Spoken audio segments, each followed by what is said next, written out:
नमस्कार, मैं पुष्पराज।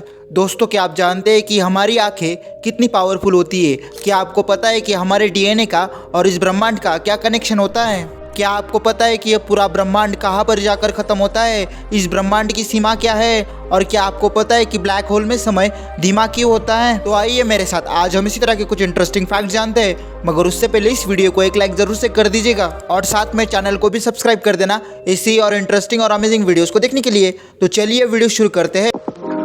दोस्तों, क्या आप जानते हैं कि हमारा दिमाग इतनी ऊर्जा उत्पन्न कर सकता है कि उस ऊर्जा से एक 10 वैट का बल्ब जल सकता है, लेकिन हम इस ऊर्जा में से सिर्फ 10% ऊर्जा का ही इस्तेमाल कर पाते हैं। दोस्तों, न्यूरो साइंटिस्ट के अनुसार हमारा दिमाग एक डार्क मैटर की तरह है जिसे हम अभी भी पूरी तरह से समझ नहीं पाए हैं। दोस्तों, अब सवाल आता है कि क्या हमारे दिमाग में छुपा हुआ ज्ञान हमें सुपर ह्यूमन बना सकता है कि नहीं? आपको इस बारे में क्या लगता है? मुझे कमेंट करके ज़रूर से बताना।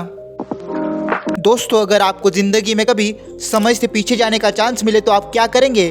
क्या आप इतिहास को बदलना चाहेंगे? लेकिन दोस्तों, क्या ये सच में मुमकिन है? दोस्तों, स्टीफन हॉकिंग ने कहा था कि समय यात्रा थ्योरेटिकली पॉसिबल है, लेकिन दोस्तों इस प्रोसेस में भी सबसे बड़ा खतरा होता है पैराडॉक्स का। दोस्तों, क्या आपने कभी सोचा है कि अगर पृथ्वी की ग्रेविटी थोड़ी सी भी चेंज हो गई तो क्या होगा? दोस्तों, नासा के वैज्ञानिकों ने बताया है कि अगर पृथ्वी की ग्रेविटी 1% भी चेंज हो गई तो हमारी हड्डियाँ उस दबाव को सहन नहीं कर पाएंगी। दोस्तों, अब सोचिए कि अगर पृथ्वी की ग्रेविटी थोड़ी सी भी कम हो गई तो क्या होगा? क्या हमारा अस्तित्व खतरे में पड़ जाएगा? इस बारे में आपको क्या लगता है? मुझे कमेंट करके ज़रूर से बताना। दोस्तों, क्या आप जानते हैं कि वैज्ञानिकों ने अब जो छोटे छोटे कण यानी पार्टिकल्स होते हैं उनको टेलीपोर्ट करने में सफलता हासिल कर ली है? मुझे पता है कि ये सुनने में थोड़ा सा फिक्शन जैसा लगता है, लेकिन दोस्तों ये 100% सच है। दोस्तों, 2017 में चीन के कुछ वैज्ञानिकों ने कुछ फोटॉन्स को 1200 किलोमीटर दूर एक सैटेलाइट पर टेलीपोर्ट किया था। लेकिन अब सबसे बड़ा सवाल ये है कि क्या इस टेक्निक से हम इंसानों को भी टेलीपोर्ट कर सकते हैं? आपको इस बारे में क्या लगता है? मुझे कमेंट करके ज़रूर से बताना। दोस्तों, क्या आपने कभी सोचा है कि अगर पृथ्वी के पास चंद्रमा न होता तो क्या होता? दोस्तों, आपको जानकर हैरानी होगी कि मून की जो ग्रेविटी है वो हमारी पृथ्वी को स्थिर रखने का काम करती है। दोस्तों, चंद्रमा से हमारी पृथ्वी को जो ग्रेविटी मिलती है वो ग्रेविटी अगर मिलना बंद हो गई तो पृथ्वी इतनी अस्थिर हो जाएगी कि पृथ्वी पर जो अलग अलग मौसम है उनके बदलने का कोई फिक्स टाइम टेबल नहीं होगा। दोस्तों, क्या आप जानते हैं कि इस ब्रह्मांड का 68% हिस्सा एक ऐसी चीज़ से बना है जिसे हम देख नहीं सकते, और इस चीज़ को डार्क एनर्जी कहा जाता है। और दोस्तों, डार्क एनर्जी ही वह चीज़ है जो इस ब्रह्मांड को फैलने में मदद कर रही है। लेकिन अब सवाल ये है कि क्या ये डार्क एनर्जी ही इस ब्रह्मांड के अंत का कारण बनेगी? अगर हाँ, तो ये कब और कैसे होगा?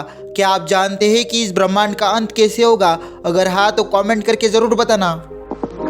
दोस्तों, क्या हमारा ब्रह्मांड अनंत है? आपको क्या लगता है? या फिर इस ब्रह्मांड की भी कोई सीमा है? दोस्तों, वैज्ञानिकों का मानना है कि इस ब्रह्मांड का आकार 93 ट्रिलियन प्रकाश वर्ष है, लेकिन इसके आगे क्या है? दोस्तों, एक तरफ कुछ वैज्ञानिकों का मानना है कि ब्रह्मांड गोल है, वही दूसरी तरफ कुछ वैज्ञानिकों का मानना है कि ब्रह्मांड सपाट और अनंत है।